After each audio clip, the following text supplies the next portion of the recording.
Nós estamos iniciando agora, hoje, duas ATPCs da nossa matemática querida, e hoje a gente tem uma convidada especial, né? A gente teve o convidado na ATPC passado, o Leonardo, e foi muito proveitoso para todos nós, né? Então, hoje a gente queria dose dupla. Então, a gente trouxe a Rita e trouxe o Leonardo, a Rita Guimarães, né? Que é nossa companheira também há bastante tempo. Não vamos começar a falar muito disso, Rita, que o Leonardo conseguiu falar que faz uns 15 anos que a gente se conhecia. Acabou comigo, né? Mas tudo bem, a gente não vai falar isso, não. Então, hoje a Rita vai trazer um trabalho também que ela desenvolve, sobre sementes matemáticas. Olha que nome sugestivo, né, gente? Sementes matemática. É umas atividades visuais, umas atividades bem investigativas, e ela vai compartilhar. Legal, serve para o ensino fundamental e para o ensino médio. Então, é mais um material que nós vamos ter, mais algo que nós vamos ter, que nós podemos nos aprofundar, podemos pegar as experiências que eles têm, que são fantásticas, e a gente pode adaptar, assim, na nossa realidade, como a gente achar melhor, e isso que vai ser muito legal, né? E, como sempre, todo esse material dela que ela vai falar para a gente está no Instagram e é gratuito. Então, é algo que a gente pode mexer. O livro aberto, com a semente em matemática, nós vamos estar o ano que vem bem tranquilos, né? E fiz bastante propaganda, não é propaganda. Propaganda a gente faz de coisa que precisa ser vendida. Eu falei porque realmente eu me apropriei, gostei muito sobre um livro aberto, e divulguei aos PCs nossos, que também viram, onde conversei com mais alguns e gostaram muito, e provavelmente estão entrando em contato com vocês. Rita Santos Guimarães, Rita Guimarães, é tudo com você, fica à vontade, esse povo é muito querido. Obrigada, Inês. Muito obrigada pelo convite. É sempre um prazer enorme ter esses espaços para conversar com professores. A gente sempre fica muito feliz quando dá certo de casar umas coisas assim. E, Inês, eu acho que é isso mesmo. 15 anos, eu acho que não tem como escapar. Eu tinha acabado de sair da faculdade naquela época, foi isso. É, exatamente. A gente tinha acabado de se formar, Inês, era isso. Mas muito obrigada pelo convite novamente. É um prazer para a gente estar aqui. E hoje a gente vai trazer essa ideia das sementes matemáticas, que a gente vem desenvolvendo há alguns meses com a nossa empresa, com a mais.mate.br, e disponibilizando esse material todo gratuito e livre, principalmente no Instagram, mas a gente vai mostrar outras fontes que podem ser usadas. E para começar a nossa apresentação, o Léo vai falar um pouco sobre a concepção, sobre o que a gente imagina por trás dessas atividades, dessas sementes matemáticas que a gente tem bolado semanalmente aqui. Então, a gente vai começar com isso e depois a gente vai apresentar uma semente de fato e fazer junto. Eu já vou fazer um pedido, uma solicitação aí, que quem puder, tiver condições de pegar lápis e papel aí, deixar aí por perto, isso pode ser legal para a próxima parte.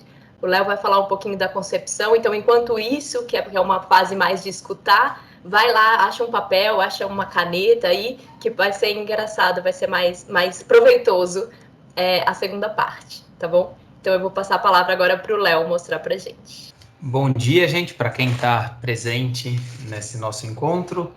Bom dia, boa tarde, boa noite para quem está vendo esse encontro depois, gravado aí no YouTube.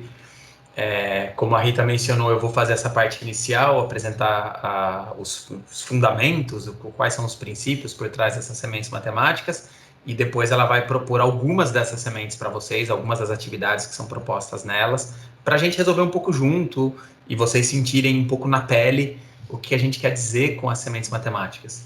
Essa ideia ela começou porque a gente queria produzir um pouco de conteúdo de qualidade para professores de matemática em formatos de rede social, né? Em formatos que agora as pessoas gastam muito tempo nas redes sociais, para bem ou para mal, e a gente queria produzir um material de qualidade, um material realmente muito bom, focado no professor de matemática, não no estudante, né?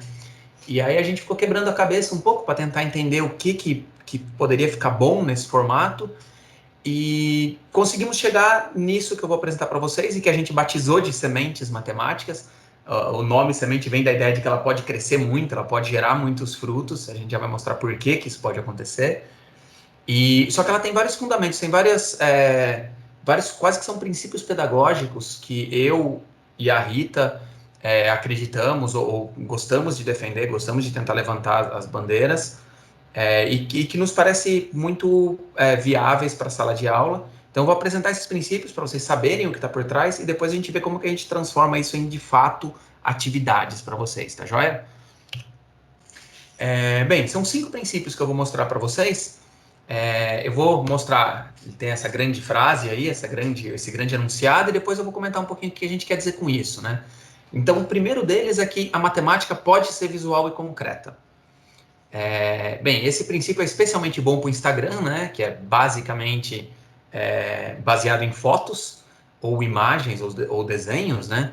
Então, isso tem um pouco a ver também com a rede social que a gente estava querendo atender no momento.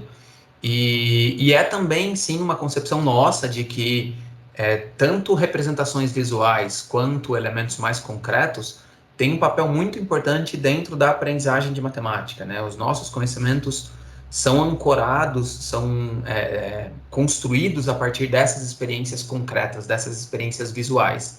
A gente usa esses conhecimentos para construir os conhecimentos mais abstratos. Essa é uma visão de aprendizagem que a gente tem e que a gente busca sempre atingir com as sementes matemáticas, sempre dando uma ênfase muito grande ao lado visual e tentando reduzir um pouco a carga textual das atividades. A gente tenta evitar aquelas atividades com muito texto, porque às vezes o texto acaba sendo um empecilho para os alunos, acaba entrando no caminho e dificultando o entendimento dos componentes que seriam mais matemáticos no final das contas. Então esse é o nosso primeiro grande princípio: a matemática pode ser visual e concreta. O segundo princípio é que a matemática elementar pode ser desafiadora. Então, esse é um princípio que vem tem inclusive pesquisas em torno disso. Tem uma pesquisadora chinesa que defende isso com muito vigor, de que não é porque a matemática é elementar que ela não é difícil, que ela não é complexa, que ela não é desafiadora, que ela não é instigante. Então, a matemática elementar pode ser tudo isso, sim. Então, a matemática que se faz na educação básica pode ser instigante, pode ser complexa, sem necessariamente ser difícil para os estudantes.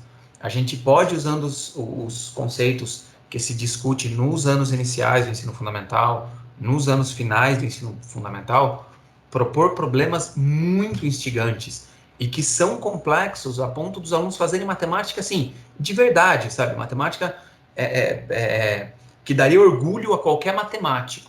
Não que a gente precise ficar agradando matemáticos, né, gente? Mas é sempre legal quando a gente consegue lidar com um problema que a gente tem essa sensação de que é um problema de verdade, é um problema interessante, é um problema desafiador. E isso é possível com a matemática que se faz na educação básica.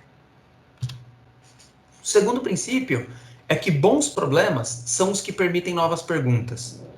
Então, é muito difícil você tombar com um problema que é bom, que você tem essa sensação de que é um problema legal, se ele não deixa novas perguntas em aberto.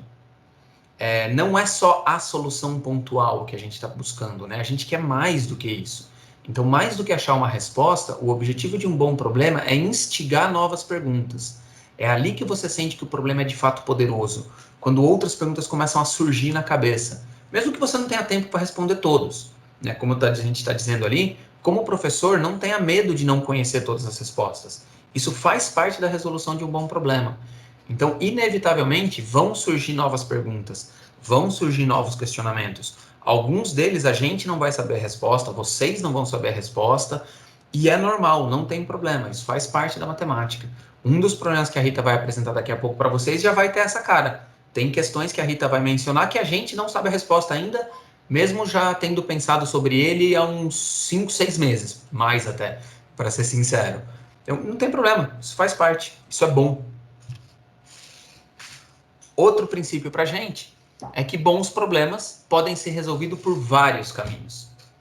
De novo, é difícil você ter um bom problema, um problema que você olha e sente que ele é bom, se ele tiver um único caminho para ser resolvido, né? É muito comum você poder fazer uma abordagem assim, uma abordagem assado, investigar por um caminho, investigar por outro, tentar um caminho que funcione no final das contas. Isso faz parte do processo. A matemática raramente tem um único caminho quando você está trabalhando com questões um pouquinho mais interessantes. É claro que você pode colocar uma pergunta que você queira que o aluno resolva por um determinado caminho, porque você quer promover a prática com algo, você quer familiarizar ele com uma situação que é comum, que é recorrente.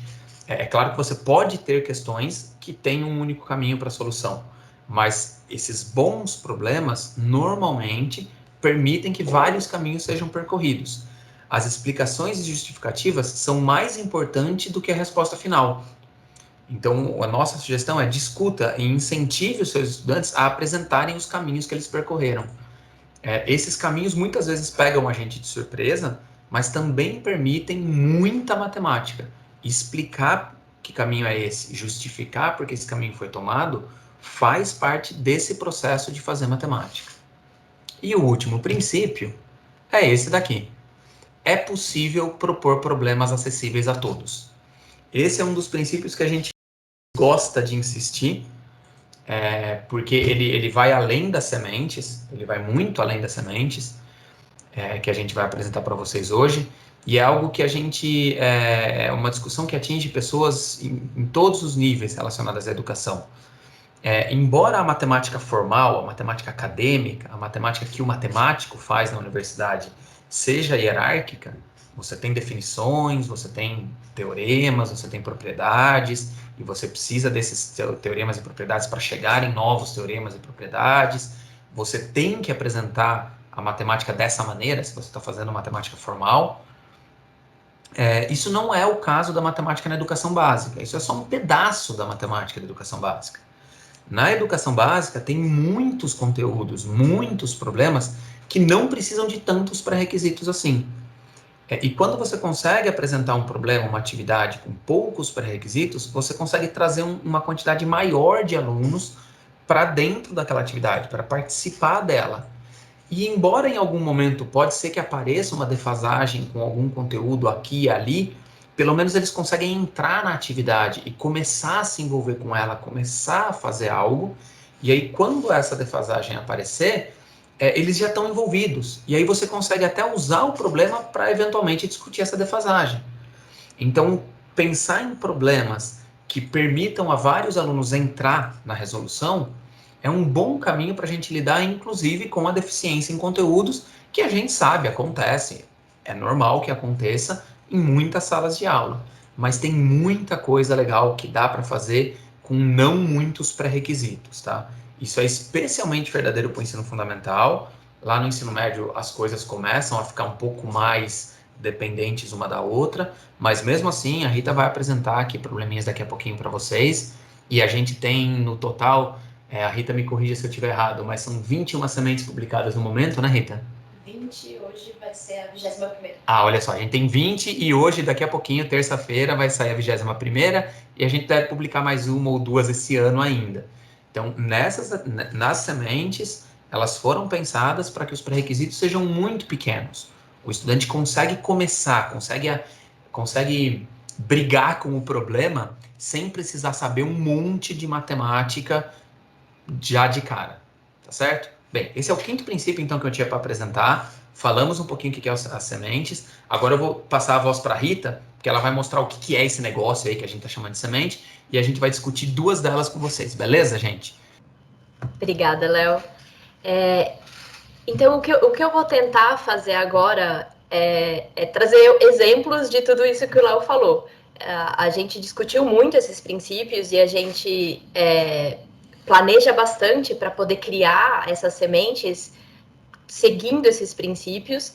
E como o Léo falou, dependendo, quando é para o ensino médio, pode ser um pouquinho menos sem pré-requisitos, mas ainda é aquela capacidade de fomentar habilidades de resolução de problema, de investigação, que a gente procura sempre trazer para os alunos.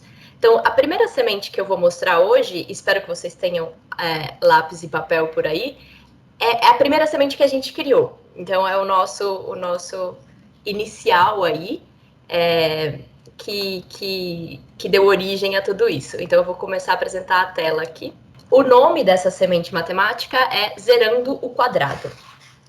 A minha apresentação já vai trazer aí um pouco dos princípios, né? Porque é assim que ele está disponível para quem quiser usá-lo, tanto no Instagram como em outros canais, como uma imagem com pouco texto, com algumas instruções, e, em geral, no começo ele está falando para o aluno, e lá na última página a gente fala com o professor. Então, essas instruções que aparecem aí no começo seriam essa apresentação aí, essa explicação aí de qual que é o problema que a gente vai investigar. Então, existe uma sequência de passos a serem tomadas aí para que a gente acha importante para a pessoa entender o que é o problema. Então, a primeira ideia é desenhar um quadrado. Não precisa ser muito certinho, não. E aí, você escreve um número em cada vértice. No caso, vamos combinar de usar números naturais nesse momento. Eu escolhi aí 100, 1, 0, 5. O Léo já pegou o lápis e papel dele e já está fazendo um também. Se você quiser usar os mesmos que eu, pode ser, mas pode escolher outros números quaisquer. E o que vai dar sequência aqui na atividade? A gente quer fazer a subtração entre números em vértices consecutivos. Então, ali, 100 e 1, eu vou fazer 100 menos 1. E escrever o resultado, escrever esse resto aí no ponto médio, aí no meio do lado. Quando eu tiver ali o 1 e o 5, eu vou fazer a subtração que é mais simples, digamos assim. Eu vou fazer 5 menos 1, eu não vou me preocupar com o negativo nesse momento. Eu sempre vou ter um maior que o outro aí, né? Então, eu consigo fazer sempre o positivo. Então, 5 menos 1, coloco o resultado ali no ponto médio do meu quadrado. E assim por diante. 5 menos 0, 5. 100 menos 0, 100. Esses novos números, esses 4 restos que eu obtive das 4 subtrações, vão formar um novo quadrado. Então, existe esse quadrado aqui agora no meio do meu quadrado original. E eu continuo esse processo. Então, agora a gente continua fazendo 99 menos 4, coloco o resultado aqui. 5 menos 4, coloco o resultado no ponto médio. 100 menos 5, o resultado aqui. 100 menos 99, o resultado aqui. E assim por diante. A ideia é ir fazendo isso, e aparentemente você fala, eu vou fazer isso até quando, né? Eu sei que a gente não tem muito tempo, então eu não vou deixar vocês investigando tanto assim. O Léo queria. Mas olha o que aconteceu nesse meu exemplo. Então, eu fiz aquela subtração que eu comentei com o quadrado vermelho e obtive dentro dele aí 95, 1, 95, 1 de verde. Continuando, 95 menos 1, 94, 95 menos 1, 94, 95 menos 1, 94, 95 menos 1, 94. Quando eu cheguei nesse laranja, olha o que aconteceu. Quando eu fui fazer subtração, todos os restos foram zerados. E aí eu desenhei esse último quadrado aqui, né? E isso foi o meu zerar o quadrado. A ideia eu fiz com esses números iniciais como um exemplo, mas você poderia ter feito com outros números e tentar chegar nisso.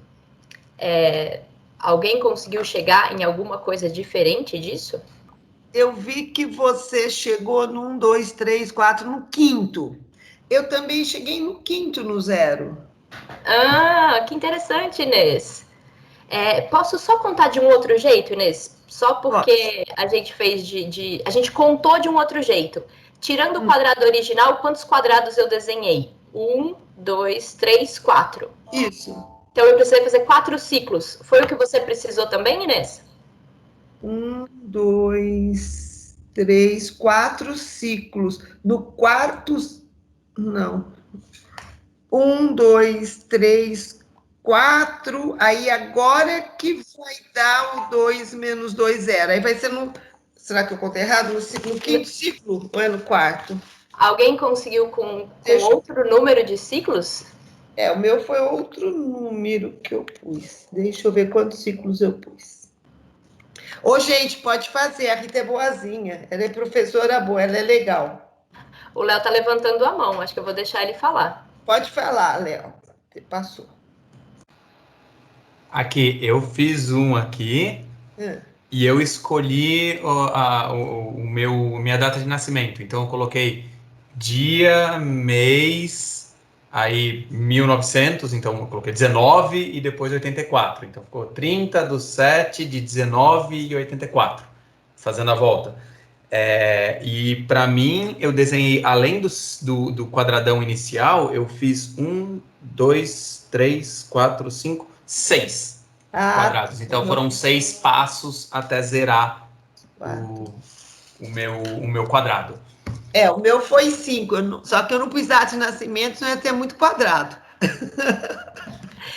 Mas a ideia é essa, de você começar ou toda a sala com o mesmo número, ou cada um escolhendo o seu e verificar quantos ciclos foram necessários até chegar no 0. E agora eu vou compartilhar, então, um outro documento, já imaginando o que seria a continuação disso. Essa foi a apresentação, esse é o problema.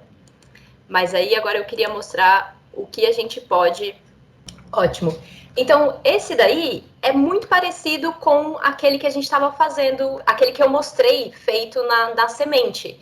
A única coisa que eu fiz foi trocar o 100 e o 1 de posição. Tá vendo? Eles estavam invertidos lá. Será que isso vai mudar alguma coisa? Então, a ideia é que essa seja uma primeira investigação. Se você mudar o número de posição, os números que você tinha escolhido originalmente de posição, muda o número de ciclos que você precisa fazer até zerar o quadrado? Então, aquele meu que eu apresentei foram 4 ciclos, né? O da Inês foram 5. O do Léo foram?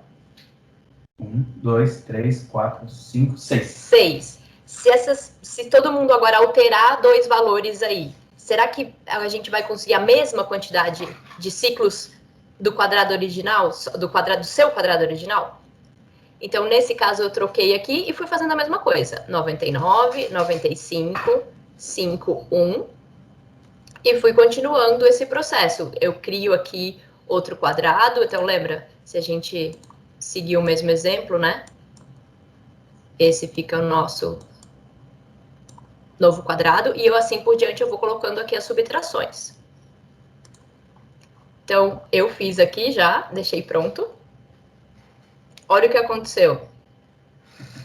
Eu consegui 6 ciclos ao invés de 4, só de inverter esses números. Então, isso vai gerar um monte de variações aí dentro, né? Será que qualquer inversão de números gera uma quantidade diferente de ciclos? Ou tem alguma inversão que não altera de fato essa quantidade? Então, isso já é uma investigação que pode ser feita aí, que aparentemente um probleminha que é só subtração. Que você estava só incentivando aí a prática de subtrações. Agora, se você for investigar esse ciclo, esse número de ciclos já pode ser um pouco mais interessante. Eu queria colocar a pergunta na cabeça das pessoas, eu acho que não vai dar tempo da gente ficar discutindo todas as perguntas, mas e se... Vocês viram que a Rita trocou os 2 números de cima, né? Ela só fez assim e deixou os números de baixo no mesmo lugar. E se vocês girassem todos os números? Então, fizesse assim, com os 4 vértices que a Rita propôs lá originalmente. Será que teria mudado o número de ciclos necessários para zerar o quadrado?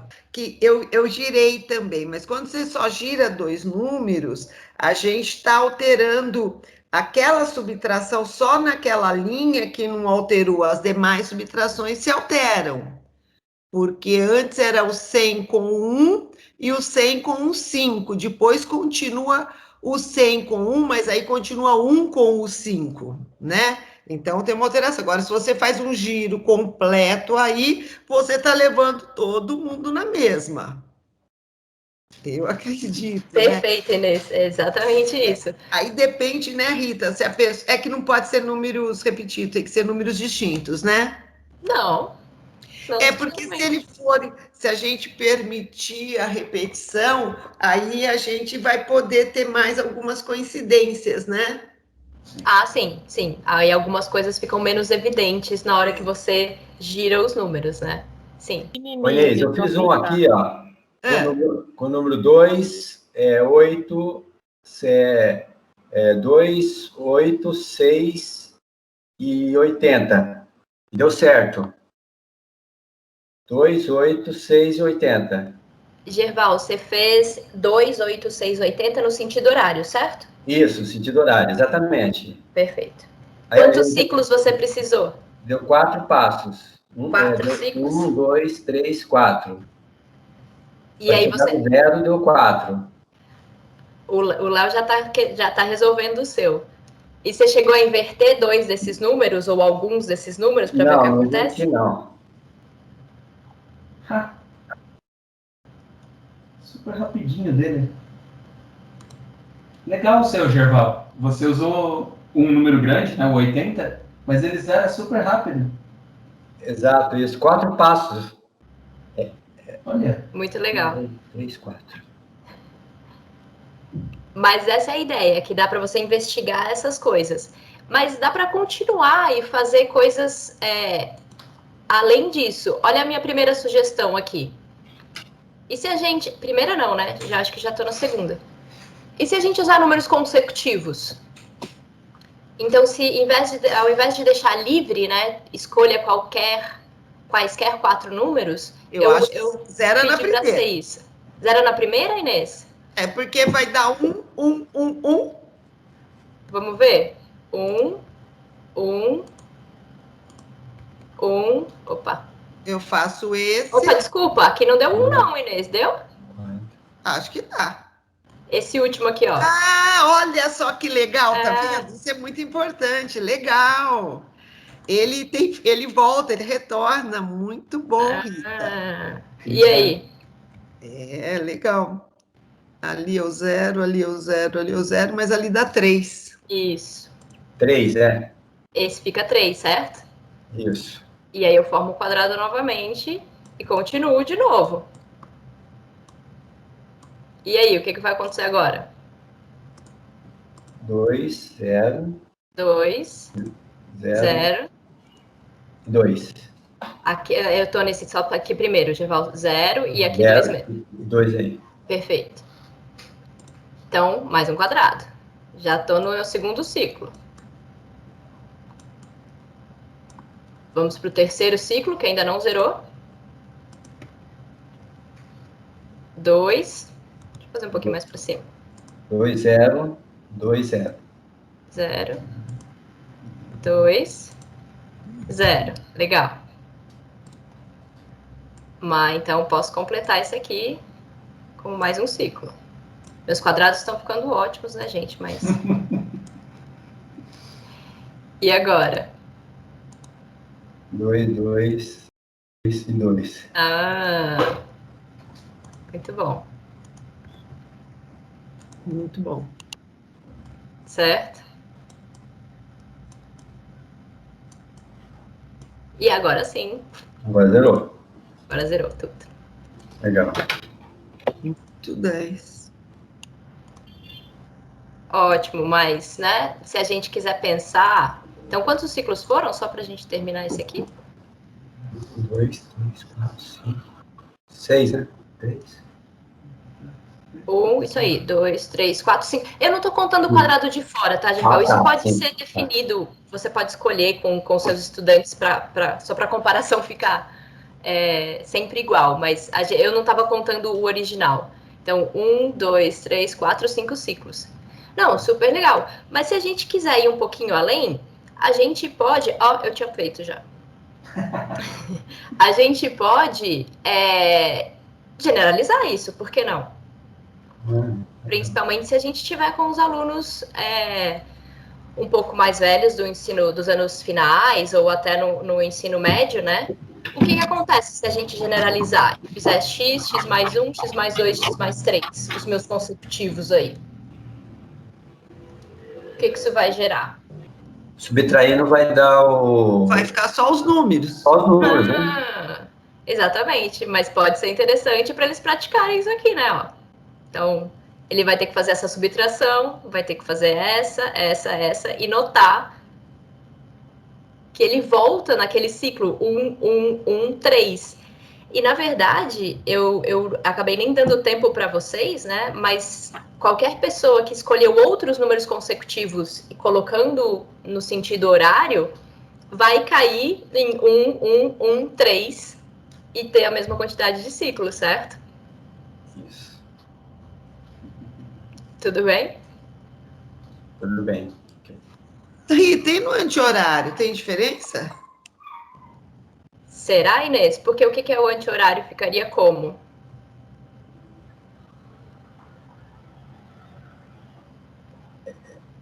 Você diz aqui, ó, vou apagar aqui, ó. X mais 1 menos X, né? Aqui x mais 1. Assim? Vai ficar um pouco estranho meus números, tá, gente? Uma coisa assim, Inês, que você está sugerindo? Pode ser, porque quando a gente fala horário ou anti-horário, não necessariamente que esse primeiro vértice que você pôs do lado esquerdo seja o primeiro, né? Ah, sim. Mas aí era aquele que você falou, né? De você girar, porque você mantém as subtrações, não é? Será que aqui também mantém? Vamos ver. Então, aqui, ó. X mais 1 menos x, 1. X mais 2 menos x mais 1, 1. X mais 3 menos x mais 1. Mesmo quadrado? 1, 3, né? 1, 3, né? Igualzinho. Isso. São diferentes. Só tá rotacionado aí, né? Em relação a esse aqui. Só girei. Certo. Certo?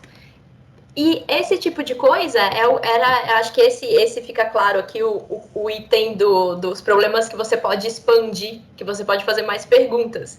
Então, por que não usar termos de uma PA? Que também existe, você pode tentar com as coisas numéricas, né? Essa daqui é uma PA, né, de razão 1, mas você pode tentar com outras. Com uma PA, sei lá, 3, 5, 7, 9, e ver o que acontece. E, de repente, algebrizar isso colocando os termos, escrevendo o termo em termos do primeiro e da razão, e fazer essas contas para ver o que acontece. Então, a gente acha que esse é um problema muito... um exemplo muito claro dessa coisa que você pode ir expandindo isso, você pode ir aumentando. O da PA eu acabei não fazendo, um exemplo para vocês, deixei aí para vocês deixarem a ideia anotada, porque eu queria mostrar mais outro semente, mas até eu já coloquei aqui o do ciclo, talvez eu não devesse, mas até avisá-los, inclusive, de que, de repente, se você deixar livre para os alunos escolherem os números que eles quiserem, essa brincadeira pode chegar em 14 ciclos aí. Então, esse foi um que a gente encontrou que leva 14 ciclos para você chegar no 000. Então... E olha que são números menores do que 100, né? Sim, sim. Não é que a gente está fazendo com 1000 e nada do tipo, né? Eu não cheguei nem na centena aí para falar disso, mas números aparentemente até próximos, assim, não tem nada demais, e ele leva 14 ciclos para zerar o quadrado. Então, não desincentive os alunos, não, talvez esse daí você tenha feito uma conta errada. Não, pode ser que demore mesmo. Entendi. Eu acho que esse foi o maior que a gente achou com números até 100. Até 100, Eu acho. A turma já estão até em PG. Gente, muito legal. Foi uma semente, realmente uma sementinha que começou ali, né? E como que essa semente já está bem grandinha, choveu bastante, isso é muito bom. Inês, eu gostaria de fazer um comentário. Posso já?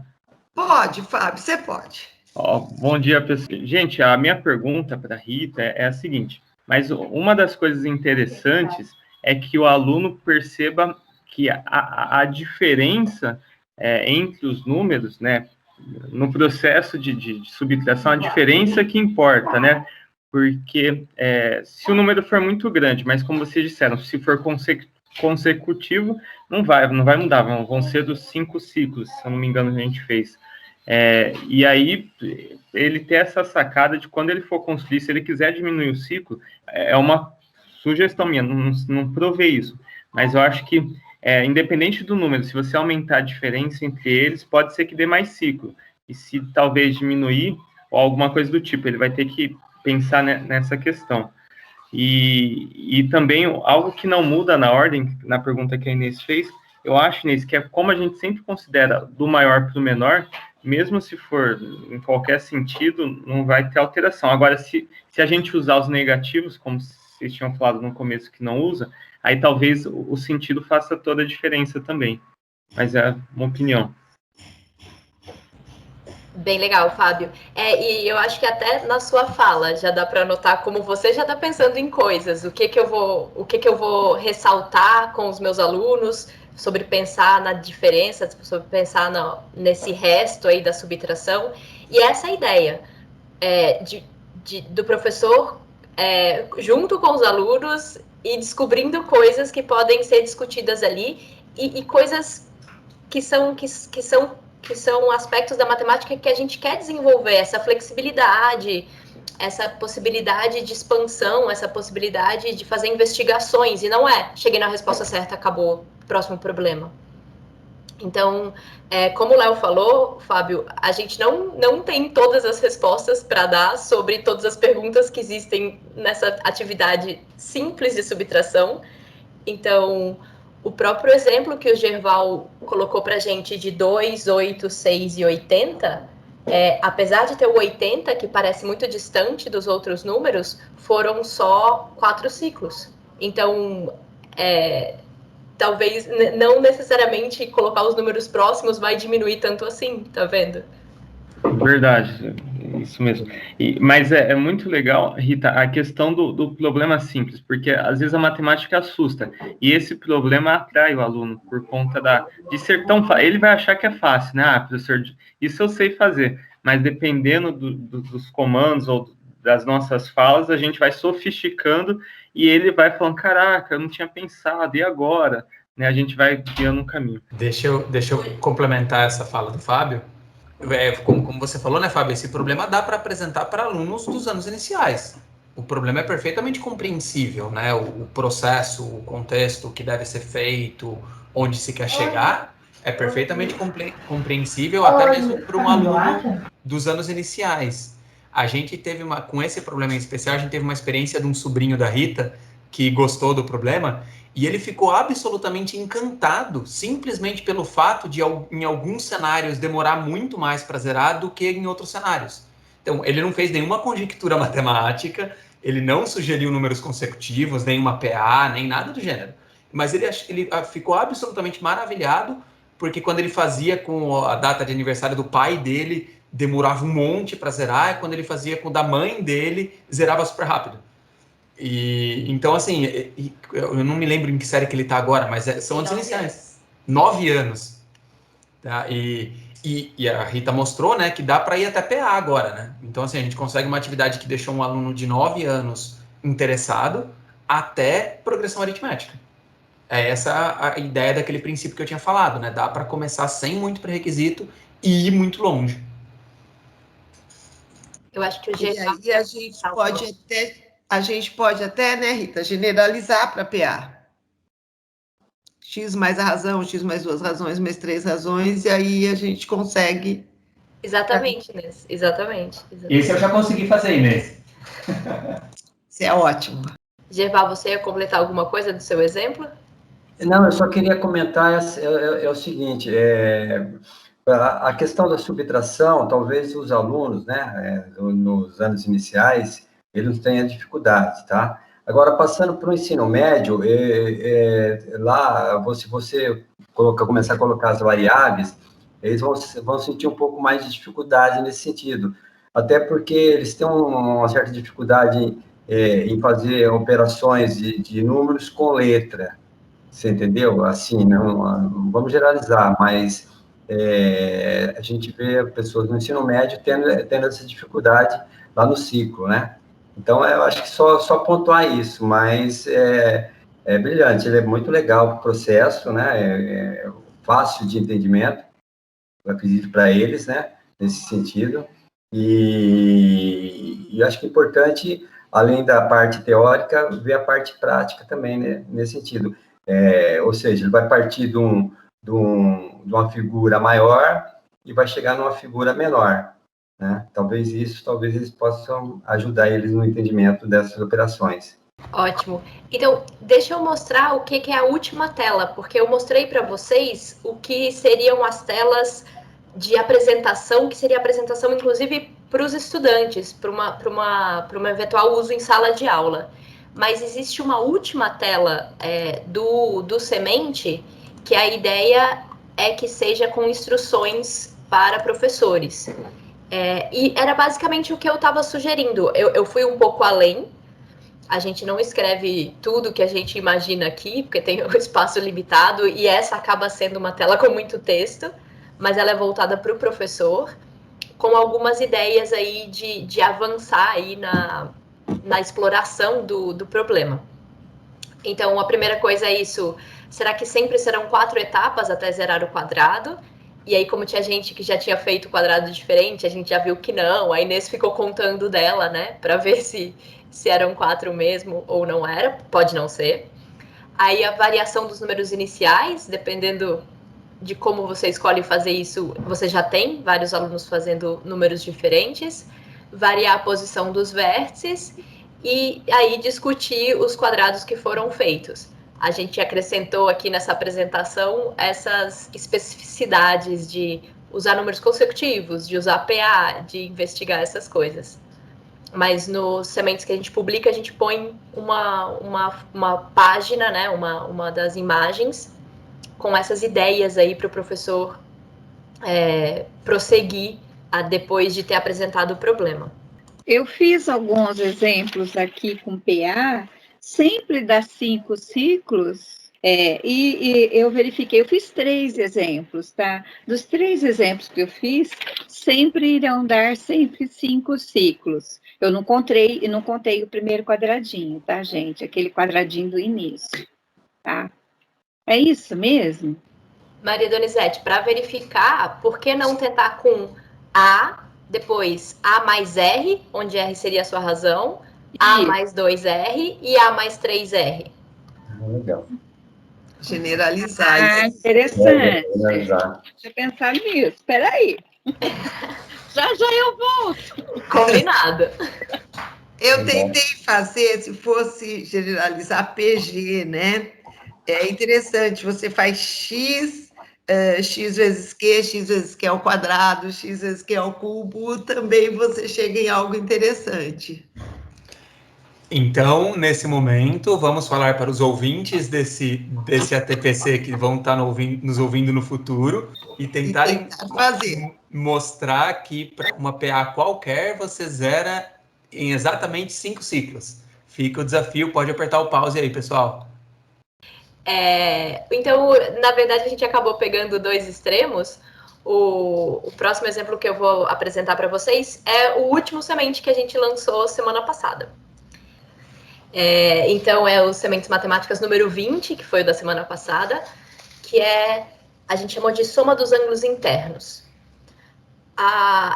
Tem esse pré-requisito aí, muito, muito forte, que a gente vai ter que usar para o problema, que é a soma dos ângulos internos de qualquer triângulo a 180 graus.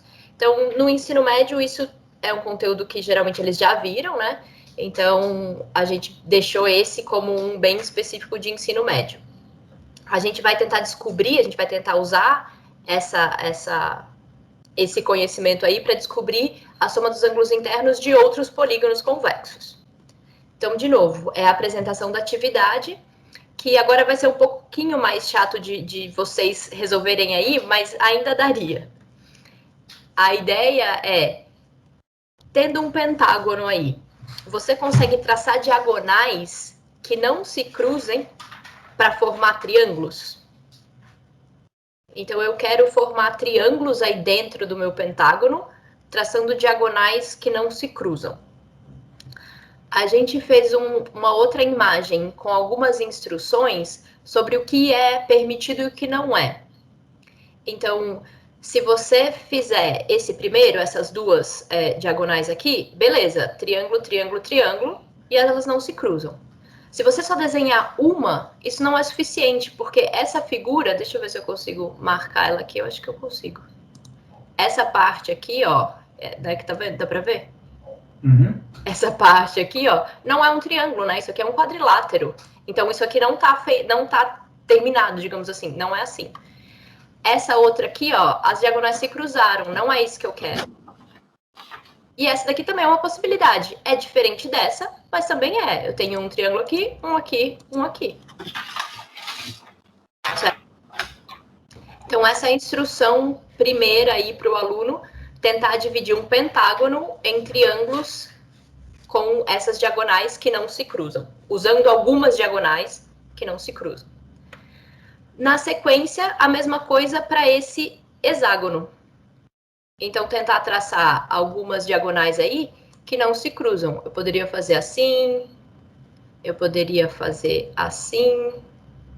Ixi, e agora? Será que vai dar certo?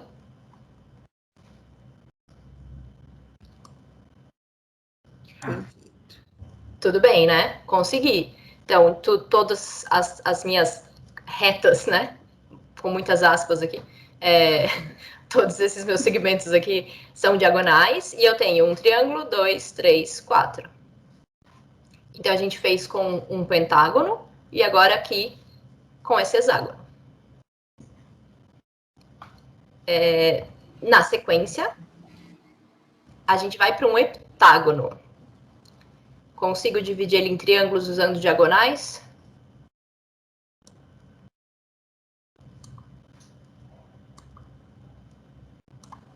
Ó. Agora que eu fiz do jeito mais... Acho que é o jeito mais clássico que se faz isso, né? Você sai com todas as diagonais de um mesmo vértice.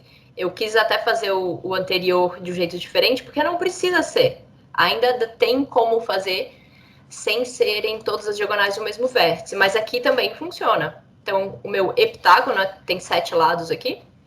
Eu consegui 1, 2, 3, 4, 5 triângulos. Então, essa é a familiarização, digamos assim, é o início aí de explicar o problema. A ideia é que os alunos façam essas diagonais aí, e nesse semente a gente tem essa página, que é destinada aos estudantes. Então, para ele pensar em coisas, lógico que se você estiver usando isso numa sala de aula, seria de fato instruções que você poderia passar para a classe ainda. Então, quantos triângulos você obteve ao decompor o pentágono? O hexágono e o heptágono anteriores. A ideia é, se você conseguir coletar aí de vários estudantes, todo mundo vai ter conseguido, ou deveria, se seguiu as regras que a gente colocou lá, né? Conseguir 3 triângulos aqui, 4 aqui, 5 aqui. E aí, essa que seria a grande sacada, digamos assim, para ter essa soma dos ângulos internos. Como a soma dos ângulos internos de qualquer triângulo é 180, qual é a soma dos ângulos internos de cada um dos polígonos dados? Certo. Então, você fez aquelas divisões lá, e você sabe que o triângulo, os ângulos internos dele, tem 180. Você consegue tirar alguma conclusão para aqueles triângulos, para aqueles polígonos que você fez antes? E aí a última é, você acha que essa conclusão vale para outros pentágonos, hexágonos e heptágonos? Nesse caso, a gente imagina que o professor talvez use exatamente esse mesmo, ou imprimindo, ou, né, agora no formato que a gente está mandando essas imagens para os seus alunos, então eles acabem usando todos o mesmo. E se você fizer um pouco diferente, né? Se você mudar esse pentágono, hexágono e heptágonos convexos aí para outro formato, será que ainda funcionaria essa propriedade? Minha apresentaçãozinha, minhas anotações aqui, né? Todo mundo conseguiu dividir aí de algum jeito? Eu acho que eu já dividi ali embaixo, mas né, eu gostei de fazer na hora agora. Então, aqui eu fiz uma divisão, a gente consegue fazer várias divisões aqui diferentes, se quiser. Faz igual o meu. Ah, deixa eu fazer o do Léo, então. Eu não vejo o Léo. Ah, vou fazer igual ao do Léo. Aqui. Aqui. Isso que você queria? Isso. E o outro você tem também do mesmo Eu jeito? tenho também. Ah, esse tá igual muito parecido com o que eu fiz lá. Vou fazer assim. Ah, fez diferente. Fiz diferente. Então, a ideia é que se tem essa diversidade aí de variações, né, na divisão que os alunos conseguiram obter. E aqui, ó, eu fiz isso aqui outro dia, preparando, e fiz diferente já, tá vendo? Nem eu tô mantendo a mesma ideia, mas são várias opções aí. E a ideia é perguntar, mas quantos triângulos você obteve? Então, independente do jeito que a gente dividir, ou assim, no pentágono eu sempre vou conseguir 3. Opa. No hexágono, que seja desse jeito que o Léo sugeriu, seja desse aqui, eu sempre vou obter 4. E no heptágono, sempre vou obter 5. Certo, mas e aí, o que isso me ajuda a pensar nos ângulos internos? Então, aqui precisa ter uma percepção e até uma discussão com a sala, né? Do que acontece com esses ângulos internos dos polígonos aqui. Eles estão sempre sendo representados ou contemplados nos triângulos que eu fiz. Até esse ângulo aqui, né? Olha que ângulo meio estranho, né? Quando a gente olha esse ângulo aqui, ó, ele tem esse ângulo do heptágono, ele está separado em outros 2, 3, 4 ângulos, cada um pertencente a um triângulo diferente. Mas estão todos aqui, eu estou contemplando todos eles. Então, se a gente tiver um pouco essa discussão na sala, a gente espera que isso fique acordado aí, né? Que todos esses ângulos internos estão participando uma única vez desses triângulos que a gente conseguiu subdividir. Tudo bem? E aí, com isso, sabendo que essa soma dos ângulos internos de um dos triângulos é 180, a gente consegue chegar... escrevi de novo, né? Nesse tipo de coisa. Que para o primeiro, a gente tem 3 triângulos 180 graus cada um. Para o segundo, 4 triângulos com 180 graus. E para o terceiro, 5 triângulos com 180 graus. Então, essa é uma investigação, acho que até um pouco mais rápida aí, mas tem essa coisa geométrica de justificar por que isso vale, né? Por que você pode fazer isso. Então, para gente que já viu, isso daqui pode ser muito rápido, mas não necessariamente. Isso aqui tem que ser algo contemplado, né? Algo discutido para que todo mundo tenha essa percepção de que esses ângulos estão contemplados aqui. E chegar numa coisa assim. Considerando que a gente quer tentar ir além, você consegue fazer isso com N lados? A gente pode pensar num polígono que tenha outra quantidade de lados. Aqui eu escolhi um N. Eu já mostrei tudo, né? Não queria demonstrar. Fale, Gerval. Bom, a percepção da divisão dos triângulos, eu acho que visualmente para eles fica claro a quantidade de triângulos que você pode montar. Talvez uma coisa seria interessante trabalhar com eles também, além dos ângulos, a questão da medida dos lados também, né? Depois que você fizer a divisão, para saber quais os tipos de triângulo que pode ser formado, os tamanhos dele, né? Se é um triângulo isósceles, um triângulo escaleno, nesse sentido. Talvez seria uma coisa interessante de trabalhar isso com eles também nesse sentido. Mas a percepção da soma dos ângulos internos, para eles, isso eu acho que é fundamental eles entenderem que a soma dá 180, né? E mostrar visualmente para eles, porque às vezes você comenta sem fazer o desenho, sem nada, né? E eles têm uma dificuldade nesse sentido de entender.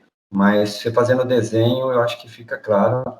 E legal essa demonstração aí associando a multiplicação com a soma dos ângulos internos desse triângulo.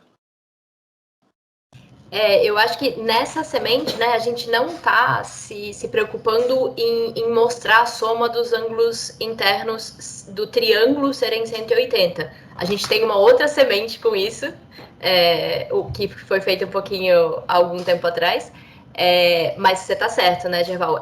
Isso tem que estar bem estabelecido para você poder usar essa atividade aí de tentar olhar a soma dos ângulos internos de outros polígonos, né?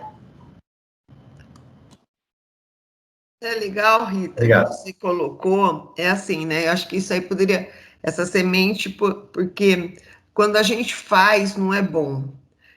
Trazer, então você traga um pentágono desenhado da sua casa, você traga um hexágono, então já pegar a semente de casa, né? Trazer isso para cá. Será que todos vão pensar em regular, né? Não sei, eu não vou nem falar sobre essas coisas. Depois, eles colocarem as suas diagonais, eles colocarem as diagonais de acordo com a regra que foi dada, que não pode se cortar. Pedir para que isso seja, cada um apresente a sua diagonal que foi feita. Porque se você colocar na lousa, eles vão apagar a dele e vão fazer igual a sua. Então, a gente já desmonta. Outra brincadeira é fazer diagonais sem tirar o lápis do papel. Foi o que o Léo fez no dele. Sem tirar o lápis do papel, ele vai sem passar por cima, né? Ele vai e fez o sobe e desce lá, e que é um outro jeito, é uma outra brincadeira que a gente pode fazer. Aí, explorar, né?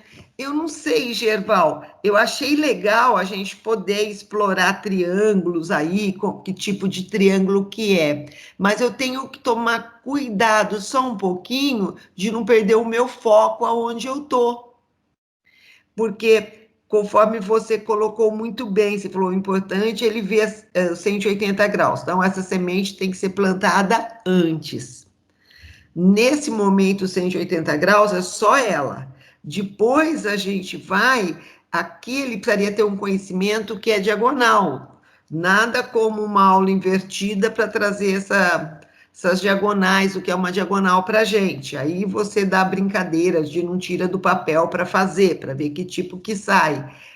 E aí cair para a soma dos ângulos internos só pensando, depois disso feito, que a gente poderia explorar que tipo de triângulo que você trouxe, que tipo, não, sabe? Aí, depois disso, porque nesse momento eu fico preocupada de a gente perder o foco. Não sei, são sugestões, são conversas, e cada um conhece a sua classe, seus alunos muito bem, né? Ok, Inês. Donizete, abaixa a mão, abaixa. Donizete, está de mão cansada. Inês, tem essa coisa do foco, né? E para onde eu estava chegando aqui, né, no meu, você já está chegando? Chegou. Na minha apresentação aqui, né, é da gente tentar generalizar isso, né? Como a gente estava generalizando os consecutivos para escrever uma expressãozinha algébrica aí, por que não aqui também? Se eu tinha lá o pentágono chegando em 3 triângulos vezes 180, o hexágono em 4 triângulos vezes 180 e o heptágono em 5 triângulos vezes 180, a gente consegue argumentos ali nessa experiência que os alunos tiveram em desenhar as diagonais. Se o número de lados for n, o número de triângulos vai ser n menos 2? Será que a gente consegue chegar nisso com uma discussão da onde veio esse -2 aqui, pensando nessas nossas figuras? Sim, né? Porque o lado não é diagonal. E Mas cada aqui, pé sai 2 lados. Exatamente. E aqui a gente está pensando na quantidade de triângulos, né? Então, esses 2 aqui já só precisam desse daqui para fazer o triângulo, né? Então, isso é uma conversa interessante que a gente pode ter lá, de olhar o que a gente precisaria para chegar nisso. E daqui, ó, depois que você conseguiu chegar nisso, o que a gente precisa para uma fórmula geral, para ângulos internos de qualquer polígono? É só multiplicar essa quantidade por 180. Se isso aqui é a quantidade de triângulos que eu criei, eu multiplico por 180 e isso é a soma dos ângulos internos de um polígono de N lados. Certo? Fechou. E aí, gente, eu acho que volta naquele aspecto de uma atividade com poucos pré-requisitos, né? Veja que para um aluno começar a participar dessa atividade, ela começou com simplesmente trace diagonais que não se cruzam, que dividem a figura dada em triângulos. E aí teve aquela telinha que a Rita mostrou, né, do que pode e do que não pode, que eram só 4 imagens. Então, a partir daquilo, o aluno já consegue sacar, tá, beleza, eu posso fazer assim, ou eu posso fazer assado. Então, é uma atividade que começa com 0 de pré-requisito. O aluno pode sair fazendo essas diagonais tranquilamente. Aí, onde a gente vai chegar? Se a gente quer chegar até essa fórmula, o n-2 vezes 180, se a gente quer demonstrar, fazer um argumento um pouquinho mais rigoroso, sistematizar isso de forma um pouco mais rigorosa, talvez seja só adequado para o ensino médio. Essa relação da soma dos ângulos internos, na BNCC atualmente, aparece no 7º ano já. Então, dá para chegar nessa fórmula através de argumentos, talvez aí não tão formais, mas um pouco mais baseados na experiência deles, na sistematização da experiência deles, já dê para chegar em uma relação desse tipo. Então, de novo, né, a gente começa lá atrás, sem ter pré-req, e pode chegar até algo no ensino médio. Essa discussão aqui também poderia, com um pouquinho mais de esforço, ela poderia chegar naquela outra fórmula que eu não sei se ainda está aparecendo nos livros, né? Quando eu dei aula ainda estava lá, que era o número de diagonais, número de diagonais de um polígono de N lados.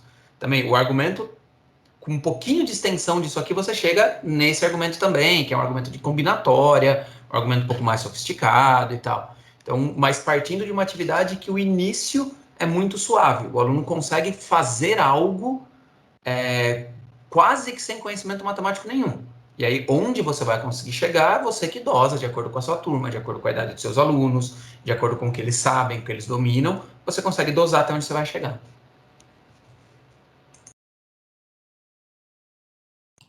Fábio? E assim, às vezes a gente tem um inimigo que é o tempo, né? Mas a gente tem que medir isso. E algo interessante que eu pensei agora é que para a gente deduzir o que a Rita tinha falado, fazer uma tabelinha talvez ajudasse, né? É tipo o triângulo, 180 graus, o quadrado é 2 de 180, monta 180 e 180, 2 triângulos. E aí, gente, eu até pensei, poxa vida, podemos fazer um gráfico, né? E de repente entrelaçar outras habilidades que a BNCC pede, da tabela e para o gráfico. Um gráfico de coluna simples, né? De acordo com a figura, a quantidade de triângulos que tem, né? No eixo Y e no eixo X, tu colocaria a quantidade de figura. Mas estou pensando aqui, dependendo do nível, dá para aprofundar a matéria com outras coisas também, mas sem perder o foco.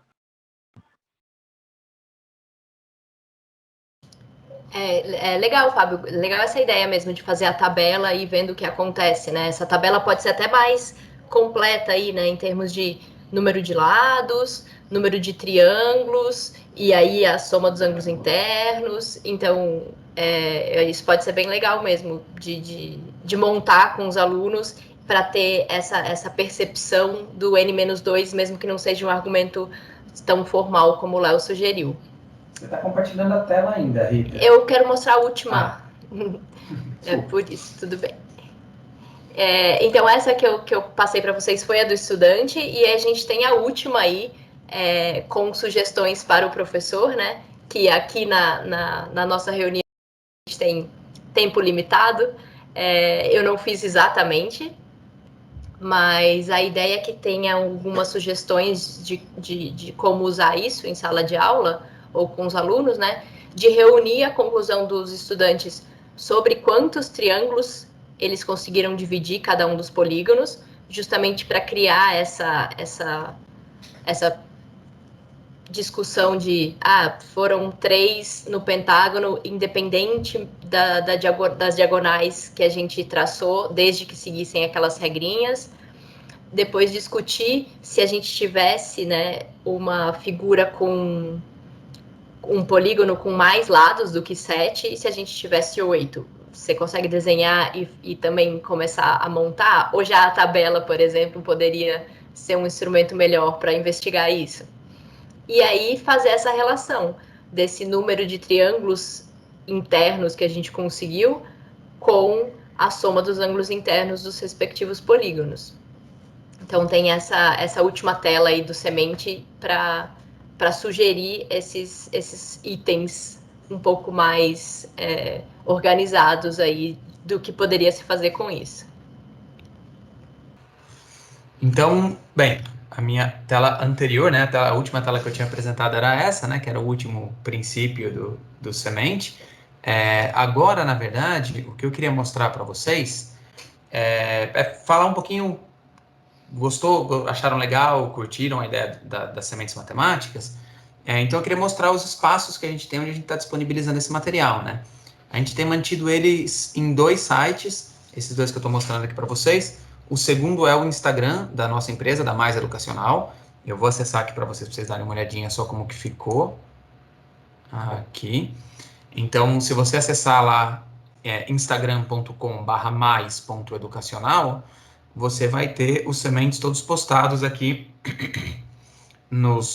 como post nosso, e aí dentro de cada um deles, por exemplo, esse aqui foi um que a Rita não mostrou hoje para vocês, o V numérico, e aí você tem dentro dele todas as etapas direitinho, como a Rita mostrou já dos 2 sementes que a gente selecionou para vocês.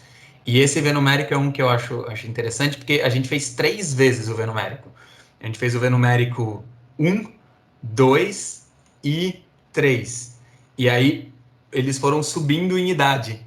Então, o primeiro V numérico a gente recomenda para os anos iniciais, o segundo V numérico para anos finais, e o terceiro V numérico para o ensino médio.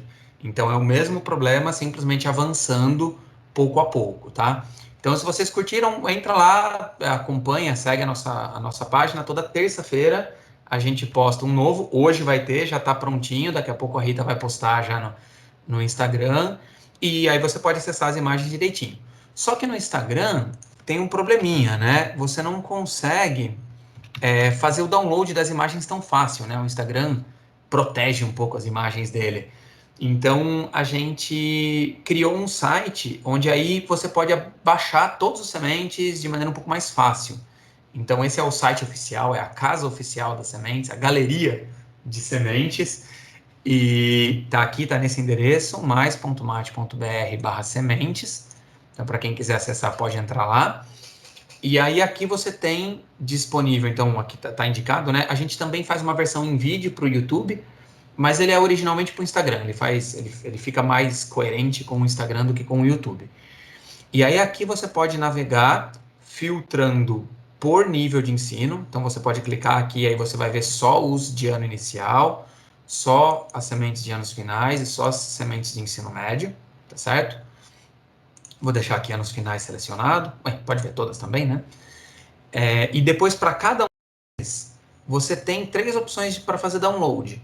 E aí é um detalhe que a gente gostaria de salientar, né? Todo esse material está disponível gratuitamente, tá? Nesse site para baixar. Então a gente tem um PDF completo com todas as telas.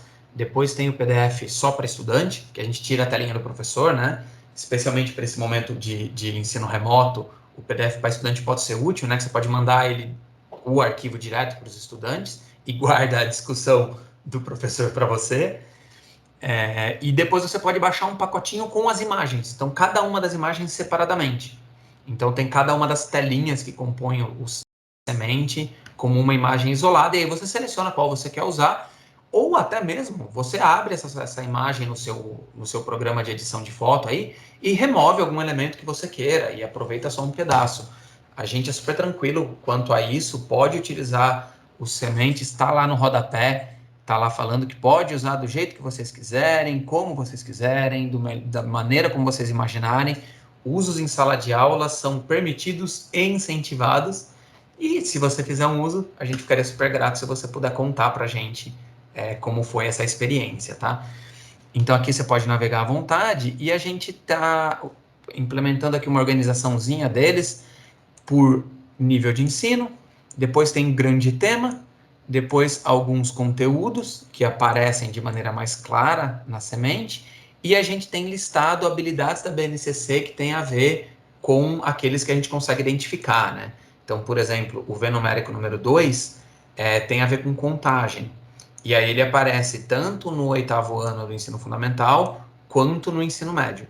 Então tá aqui listadinha a habilidade da BNCC.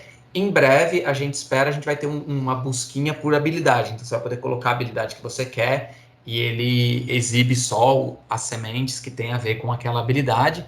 Mas para isso a gente precisa de mais sementes, né? Porque tem um monte de habilidade na BNCC. Senão vai ficar meio feio.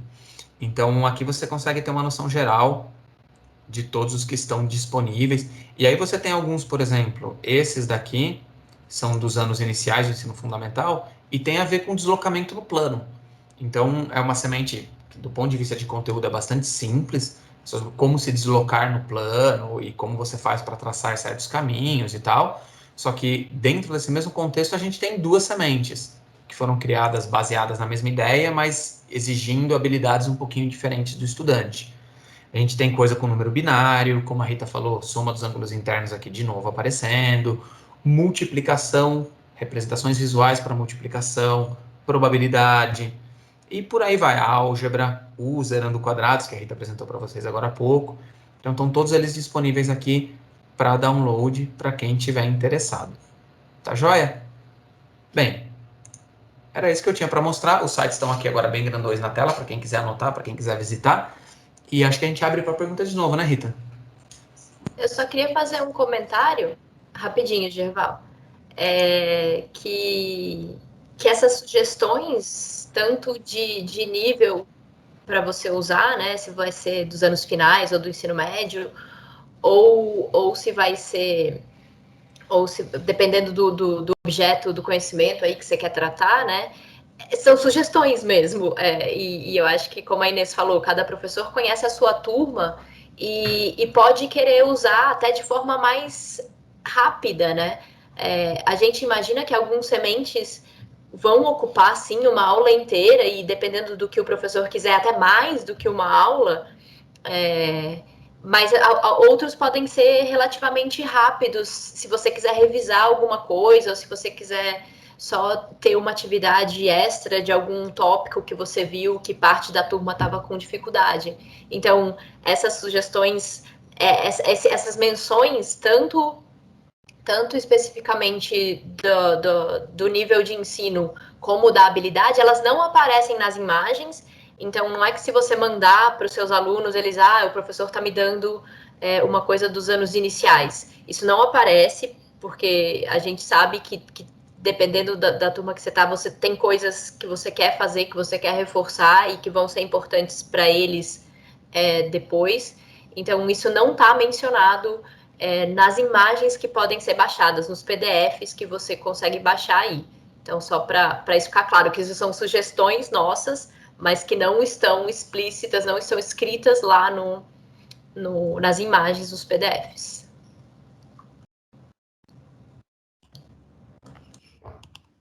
Ótimo, muito, muito bom. E aí, Donizete, conseguiu fazer com o PA?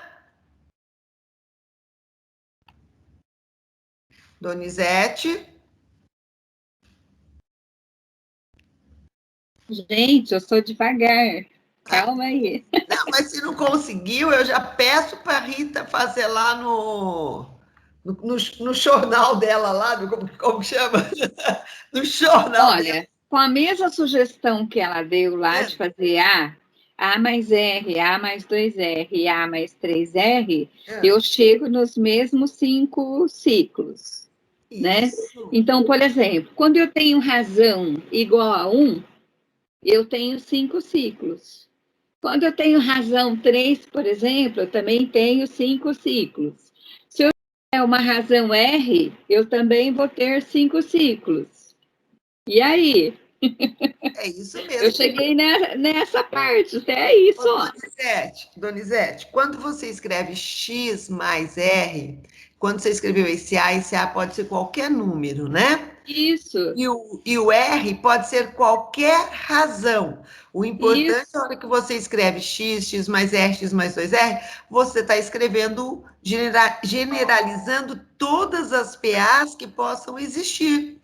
Exato. E quando você faz isso, você vê que o R, o X vai embora. Quem sobra é só o R, não é assim? Isso. E a hora que você faz esse R, o que você vai fazer? Vai ficar 2R menos 1R, 3R menos 2R? Você está fazendo o processo generalizando. Então, isso que aconteceu, você demonstrou que vale para todas as PAs.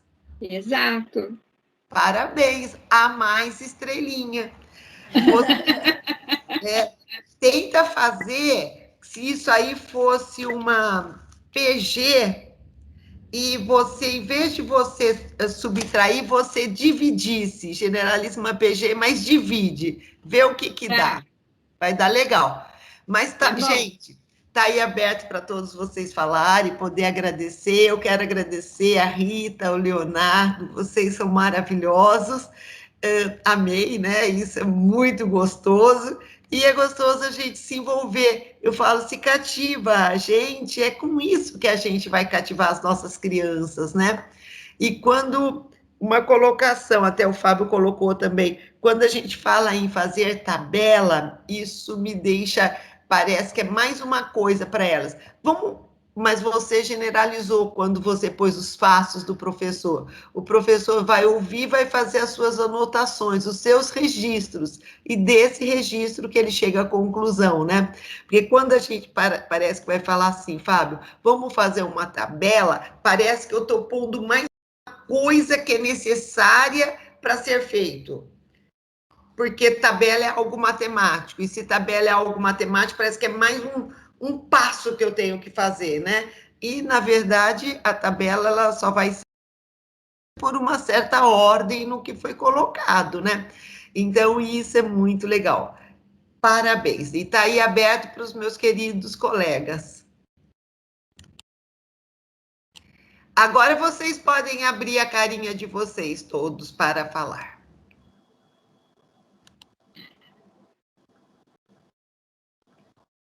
Gente, eu adorei a aula, viu?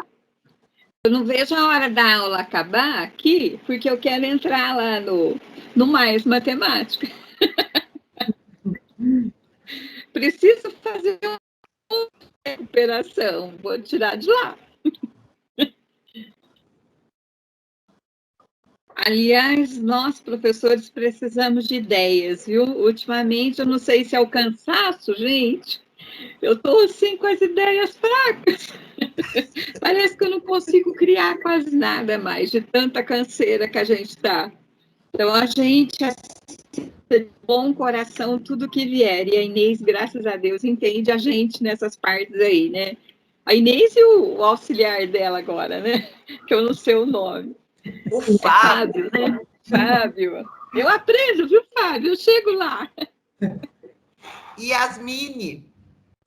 Foi muito bom, gostei muito, foi fantástico ver uma outra forma de fazer, de conectar a criança, foi tremendo. Muito obrigada, eu tenho que agradecer por isso, tá bom?